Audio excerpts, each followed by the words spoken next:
بچے موبائل کے لیے ضد کرتے ہیں اور ہم ان کے چیخنے چلانے سے پریشان ہو جاتے ہیں اور ہمیں نہیں پتا کہ ہم کیا کریں، تو وہ ہم سے ناراض نہ ہوں تو اس کو منانے کے لیے میں فون اس کے ہاتھ میں دے دیتی ہوں۔ جب میں نے مزید پوچھا کہ وجہ کیا ہے تو پتہ چلا کہ کھانا کھلانا ہوتا ہے اور کھانا کھانے کے لیے وہ بہت ٹائم لیتا ہے میرا بیٹا یا میری بیٹی، تو میں اس کے ہاتھ میں اس وقت فون دے دیتی ہوں کہ تم فون دیکھو اور ساتھ ساتھ میں تمہارے منہ میں نوالے ڈالتی جاتی ہوں۔ اب مسئلہ یہاں پہ یہ ہے کہ پہلے تو ہم نے تھوڑی دیر پہلے بچے کو ہم نے یہ سگنل دیا کہ بیٹا فون اچھی چیز ہے، آپ اس کو یوز کرو تاکہ، اور ساتھ میں کھانا کھا لو تو بہت بہت ٹھیک ہو جائے گا۔ لیکن تھوڑی دیر بعد جب اس کے برین فنکشنز جو ہیں، جب اس کا برین اس کی کریونگ کرتا ہے، موبائل فون کی کریونگ کرتا ہے کہ اب مجھے دوبارہ سے اسی قسم کی برین سٹیمیولیشن چاہیے، اور بچہ اپنے رائٹ ہیمسفیئر کے جو برین سائڈ ہے، ایموشنل برین سائڈ 0 سے لے کے 6-7 سال تک کے بچوں کی وہ والی سائڈ جو ہوتی ہے برین کی، وہ زیادہ اسٹرانگ ہوتی ہے نسبتاً لاجیکل سائڈ کے، تو پھر بچہ ضد کر کے، چیخ کے، چلا کے، رو کے اپنی بات منوانے کی کوشش کرتا ہے۔ یہاں پہ دھیان ہمیں اس بات کا رکھنا ہے کہ ہم پہلے تو اس نیگیٹو کونوٹیشن کو اپنے دماغ سے نکال دیں کہ بچہ جان بوجھ کے ضد کر رہا ہے یا جان بوجھ کے تنگ کر رہا ہے۔ بچہ ایکچولی اندر سے خود بھی بہت تنگ ہے اور فرسٹریٹڈ، اور اسے سمجھ نہیں آ رہی کہ اس کی وہ ضرورت اس کی سٹیمیولیشن کی کیسے پوری ہو، پہلی چیز۔ دوسری چیز یہ کہ اسے یہ نہیں سمجھ آ رہی کہ میں لاجیکلی اپنی بات سمجھاؤں کیسے، مجھے تو پتا ہے کہ یہ چیز اچھی ہے، یہ مجھے فائدہ مند ہے، اب یہ بری کیسے ہو گئی۔ اور جب آپ ان کو، بچوں کو اگر ہم کبھی سمجھانے بھی بیٹھے تو وہ نہیں سمجھ سکتے، کیونکہ میں نے جیسے کہ عرض کیا کہ ایموشنل برین لاجیکل برین پہ حاوی ہوتا ہے اس عمر کے لیے۔ تبھی رسول صلی اللہ علیہ وسلم نے کہا تھا، سکھایا ہے ہمیں کہ 7 سال تک کے بچوں کو بڑی نرمی سے، بڑے پیار سے پالو۔ آج سمجھ آتا ہے کہ وجہ کیا ہے۔ تو اب کوئی پیرنٹ مجھ سے پوچھے کہ اب تو میں نے یہ غلطی کر دی، اب میں کیا کروں، اب میں اس کو کس طرح سے ختم کروں، میں اس کو ناراض بھی نہ کروں لیکن میں اس کو عادتیں بگاڑوں بھی نہ، اور میں اس کی عادت بہتر بھی کر دوں، اور میں اس کی فون سے بھی اس کی جان چھڑا لوں۔ سب سے پہلے کرنے کا کام یہ ہے کہ انڈرسٹینڈ کریں کہ کوئی بات نہیں ہے، ہم سے غلطیاں ہو جاتی ہیں، ہم پیرنٹس ہیں، ہم سب سے ہوتی ہیں۔ کوئی بھی پیرنٹنگ مینول کے پڑھنے کے بعد جو ہے، جب بچے گھر پہ ہم لے کر آتے ہیں یا بچے ہماری زندگیوں میں آتے ہیں، تو پیرنٹنگ مینول اگر آپ نے پڑھ بھی لیا ہو تو ہر بچہ اپنی عادت، طبیعت اور مزاج کا ہوتا ہے۔ تو پھر یہ کرنے کا کام ہے کہ آپ اسرٹیولی اور اتھارٹیٹیولی، مطلب کہ بچے سے پیار کریں، بچے کو جب وہ رو رہا ہے، ضد کر رہا ہے، تو اس کو بولیں کہ مجھے پتا ہے، میں آپ کے ایموشنز ویلیڈیٹ کرتی ہوں کہ آپ کو پرابلم ہے، یہ آپ کو چیز چاہیے، یہ آپ کو پسند ہے، لیکن بیٹا یہ آپ کے لیے اچھی نہیں ہے۔ اور اس کے بعد پھر بہت لمبی چوڑی تفصیل اور لیکچر اور غصہ کرنے کی ضرورت نہیں ہے بچے پہ، بلکہ انفیکٹ ہمیں یہ سمجھ لینا چاہیے کہ بچہ اس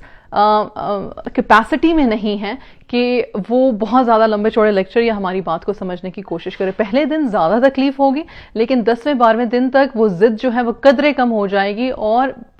3 مہینے تک اگر ہم اس چیز کو کنسسٹنٹ رکھیں، اس عادت کو کہ ہم نے ان کی انٹرٹینمنٹ کے لیے ان کے ہاتھوں میں ٹیبلٹس نہیں دینے یا فونز نہیں دینے، تو آہستہ آہستہ جو ہے بچے اس عادت سے دور ہو جاتے ہیں۔ میں اپنے بچے کو منانا چاہتی ہوں، پلیز کرنا چاہتی ہوں، تو میں یہ بات بتا دوں کہ پھر ہم بچوں کو بیسیکلی ڈیوالوڈ کر دیتے ہیں، ان سے وہ سکل چھین لیتے ہیں جہاں پہ ان میں پیشنس ڈیولپ ہو سکے۔ کائنڈنس رکھیں، کمپیشن رکھیں، لیکن پیشنس ڈیولپ ہم میں ہونا کہ ہم بچے کی ضد اور رونے دھونے کو پیشنٹلی برداشت کریں، کیونکہ ہمیں سمجھ آ گیا ہے کہ اس میں یہ سکل نہیں ہے کہ وہ پہلی دفعہ میں ہمارے کہنے کے چپ ہو جائے گا، اور بچے میں یہ پیشنس آ جائے کہ ٹھیک ہے، میرے پیرنٹس مجھ سے بہت پیار کرتے ہیں، وہ افرم کر رہے ہیں اس بات کو کہ میں رو رہا ہوں، ان کو نہیں اچھا لگ رہا، لیکن یہ میرے حق میں بہتر نہیں ہے، لہٰذا یہ مجھے نہیں ملے گا۔ ایک چھوٹی سی اگزامپل کے ساتھ اس بات کو ختم کرتی ہوں کہ جو ہمارا بیٹا ماشاءاللہ اب 14 سال کا ہے، بچپن میں وہ پکی ایٹر بھی تھا، اور جب اس کو کوئی چیز چاہیے ہوتی تھی تو اتنی ضد کرتا تھا کہ سانس کھینچ لیتا تھا، نیلا ہو جاتا تھا، بلکہ کچھ سیکنڈ کے لیے بے ہوش بھی ہو جاتا تھا۔ تو اس وقت پھر ہم اس کو ڈاکٹر کے پاس لے کے کہ پتہ نہیں کیا ہے اس کو، تو ڈاکٹر صاحب نے کہا کہ دیکھیں بچے جو ہوتے ہیں وہ ایموشنلی ایپٹ نہیں ہوتے ہیں، تو وہ ان کا جو ایموشن کی جو شدت ہوتی ہے وہ اس ایکسٹریم تک جاتے ہیں. کچھ بچوں کی شدت یہ تھی کہ وہ اپنا سانس روک لیں اور بے ہوش ہو جائیں. کچھ بچوں کی شدت یہ ہے کہ وہ اپنے آپ کو پیٹنے لگتے ہیں. قسم قسم کی باتیں ہوتی ہیں. تو آپ کا کرنے کا کام یہ ہے کہ جب بچہ اس ایموشنل کنڈیشن میں ہے تو آپ اس کے ارد گرد رہیں, اس کے پاس رہیں. اگر وہ آپ کو الاؤ, مطلب اگر آپ اس کو گلے لگا لیں, اور اگر وہ کسی کو مار پیٹ رہا ہے تو پھر ہاں اس کو ضرور پکڑ لیں کہ وہ کسی کو مارے پیٹے نہ, یا بلکہ آپ کو بھی مارے پیٹے نہ. اور آپ جو ہیں اس کو کہیں کہ مجھے پتا ہے کہ تم, اگر وہ سمجھ سکتا ہے باتیں, زیادہ چھوٹا بچہ تو اتنی لمبی چوڑی بات سمجھ بھی نہیں سکتا, تو اس کو صرف یہ پتا ہونا چاہیے کہ مائی پیرنٹ از پریزنٹ, میرے والدین پریزنٹ ہیں. یہ ایک ٹرسٹ ہوتا ہے جو کہ بچپن سے ہی اگر بچے میں آ جائے تو بہت رسپیکٹفل, کائنڈ اور باؤنڈری والا ریلیشن شپ ہمارے بچوں کے ساتھ قائم ہو سکتا ہے. امید ہے کہ یہ حل کسی کو اچھا لگا ہوگا. کوئی اگر اس کو اپلائی کر کے دیکھے اور پازیٹیو ریزلٹس آئیں تو ضرور ہمارے ساتھ شیئر کیجیے گا. میں یہاں پہ یہ بتاتی چلوں کہ